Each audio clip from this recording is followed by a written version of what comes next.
Ladies, gentlemen, boys, girls, in, out and in betweeners, it's me again, Dan, and welcome back to another PAP Reports, The Bad Bits. It is Monday, September the 7th, 2020. A man who has spent 3 years in prison for sexually assaulting a little girl has been cleared and released.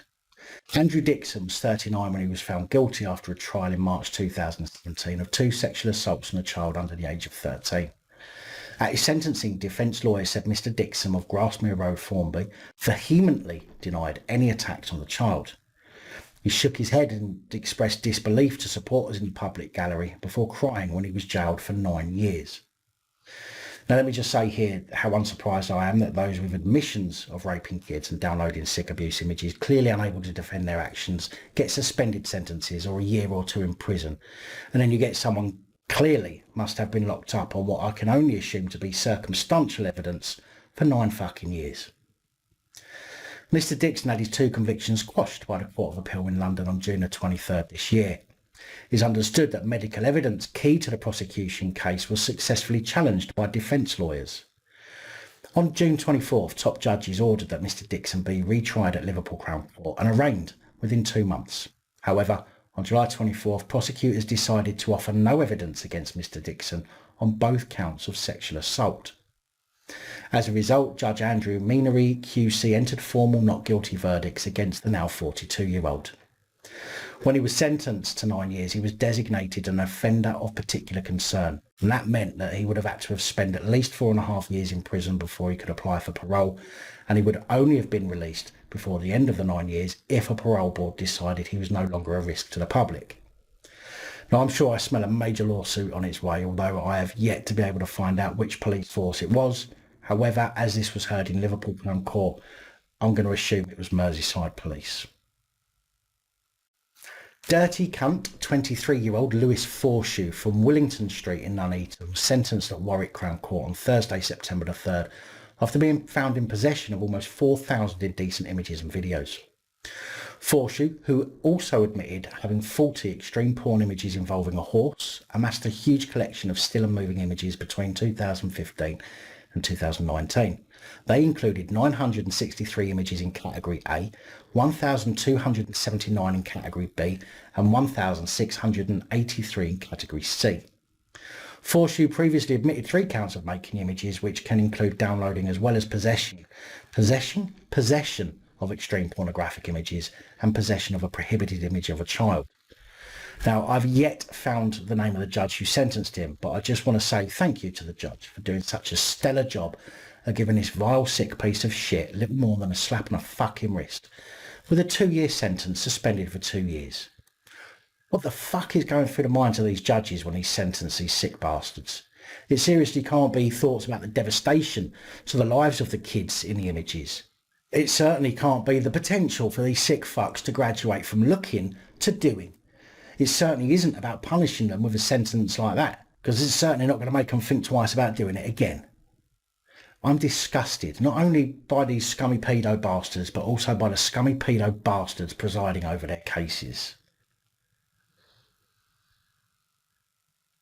Senior government analyst Dr. Catherine Hopkins, who made headlines for whistleblowing on the probation service, is under investigation accused of paying a schoolboy for sex. Hopkins was formerly a Ministry of Justice researcher but is now employed by HM Revenue and Customs. He is also alleged to have been in the back of a government car being driven erratically by a 15-year-old boy who was stoned and had no licence. Ironically, in 2012, Hopkins had undertaken research suggesting a controversial treatment programme for sex offenders was actually increasing the risk of reoffending. She brought this to attention of her bosses, but it wasn't until 2017 that the probation service checked her research and scrapped the scheme. 50-year-old Hopkins said to have been mentioned in new court documents revealing that she has been suspended on full pay since being arrested by Merseyside Police on August the 15th, 2018, on suspicion of paying a schoolboy aged 13 to 15 for sexual services. The new claims emerged after Dr. Hopkins took legal action against her new employers, suggesting they had handled her personal data incorrectly during a disciplinary process, a claim rejected by the High Court judge this week. In her judgment, Mrs. Justice Staines said Dr. Hopkins was suspended after being arrested in Merseyside for a serious sexual offence. Hopkins revealed the details of her arrest to her bosses, who suspended her, and then contacted Merseyside police to confirm the details.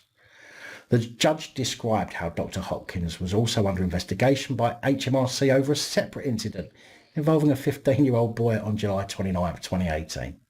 Her judgment said on 29th of July 2018 she hired a car under HMRC corporate policy, and when the car was stopped by police later that day due to it being driven erratically, a 15-year-old male who was not holding a driving licence, was not insured to drive the car, and was stoned, was driving the car.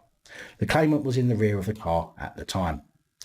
It's not clear why Dr. Hopkins, who is from the London area, was in Merseyside at the time of her arrest. A spokesman for Merseyside Police said, "We can confirm a woman was arrested in 2018 following allegations of sexual contact with a teenage boy. A 48 from London, this was 2 years ago, was arrested on August the 15th, 2018 on suspicion of paying for the sexual services of a boy aged 13 to 15. She was released under investigation and inquiries into the matter are ongoing." Wow. It always seems to be those classed as top legal advisor, top civil servant, top government analyst, top this, top that. Maybe some research needs doing into the correlation of people branded the top and child sex offences, because I simply can't see it being a coincidence. A big thank you to every single one of the channel supporters, especially our Patreon supporters. Your support really does help me continue providing this content. And that's it for today's Too Much for YouTube. Don't forget, like, share, comment and subscribe if you haven't already. Let me know your thoughts, as I know many of you will. And until next time, stay safe, look after each other, film the police and of course other officials. Good night, all. Thank you for taking the time to watch this video. If you like the content and you'd like to help support the channel, you can do so. In the description of every video there are some links to ways that you're able to help support the channel so I can continue putting out content. If you're unable to help us in that way, hit that subscribe button up the top there. If you haven't already, become a subscriber. That is support enough. Share the videos, comment, like, it all helps. If you're looking for something else to watch, up top there is my latest video. Down the bottom there is a video that YouTube recommends for you.